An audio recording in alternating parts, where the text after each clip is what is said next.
بسم الله الرحمن الرحيم نحمده ونصلي على رسوله الكريم۔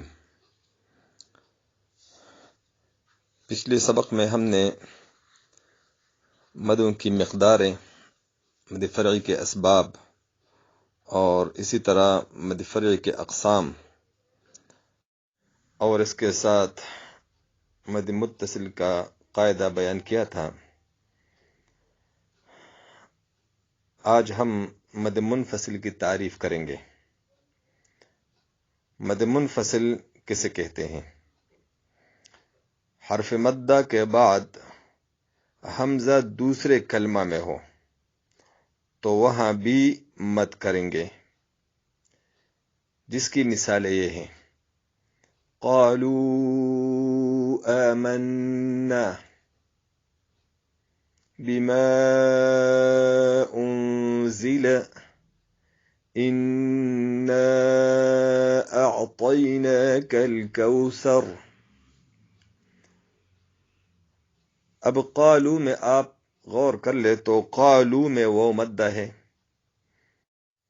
اور اس کے بعد آمنا میں حمزہ ہے، تو قالو الگ کلمہ ہے اور آمنا الگ کلمہ ہے۔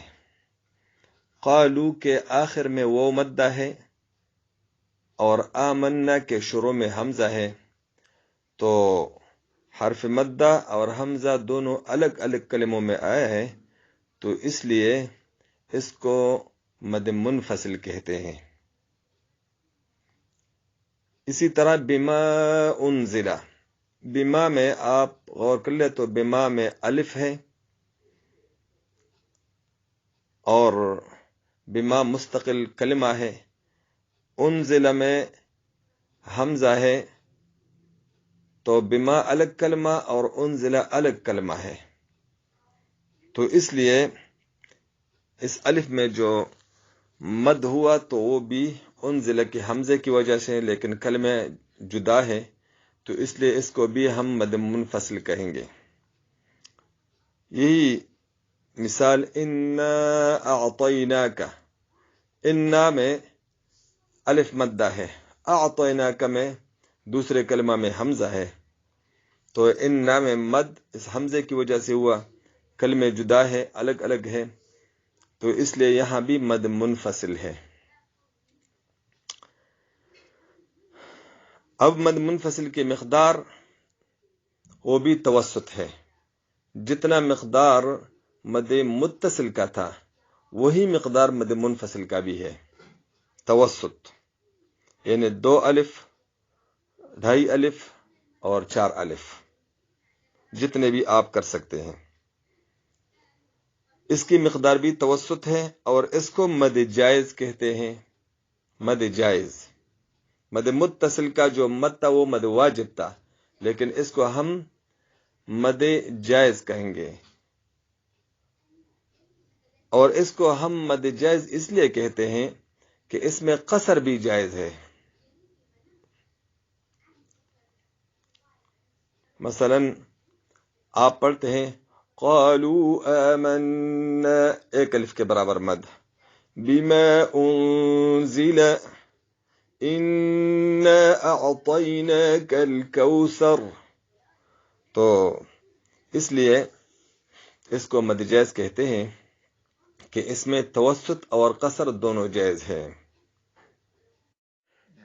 مد لازم کسے کہتے ہیں؟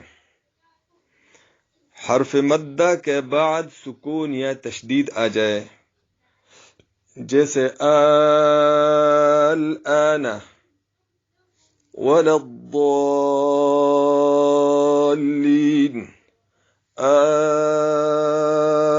اللہ، یہ تینوں مثالیں ہیں۔ اب الآن میں آپ غور فرما لیں کہ اس میں حرف مدہ اور سکون کہاں ہے، تو الآن اصل میں الآن تھا، 2 حمزے تھے، الآن حمزتین مفتوحتین، تو اس کا دوسرا حمزہ وہ الف سے بدل گیا، تو الف حرف مدہ ہے، اور جب حرف مدہ کے بعد سکون آ جائے تو یہ مد کا سبب بنتا ہے۔ تو اس وجہ سے پہلا حمزہ وہ بھی مفتوح متحرک ہے، دوسرا حمزہ الف سے بدل گیا۔ اب الف کے بعد جو حرف مدہ ہے سکون آ گیا تو اب یہاں مد کا سبب بن گیا، اس لیے یہاں اب ہم مد کریں گے، اور وہ بھی طول کے مقدار میں، یعنی الآن، یعنی یہاں توسط اور قصر نہیں ہے، طول ہے۔ اسی طرح وللضالین میں آپ غور فرما لیں تو وللضا یہاں الف ہے ضاد کے بعد، اور اس کے بعد لام مشدد ہے، تو الف تو حرف مدہ ہے اور اس کے بعد لام مشدد ہے، تو جب حرف مدہ کے بعد سکون کی طرح مشدد حرف آ جائے تو یہاں بھی مد کا سبب بنتا ہے۔ تو اس وجہ سے اس الف میں یہ مد جو ہے یہ لام کی تشدید کی وجہ سے ہے، تو یہاں بھی ہم مد کریں گے اور وہ بھی طول کریں گے، وَلَضَّالِّينَ۔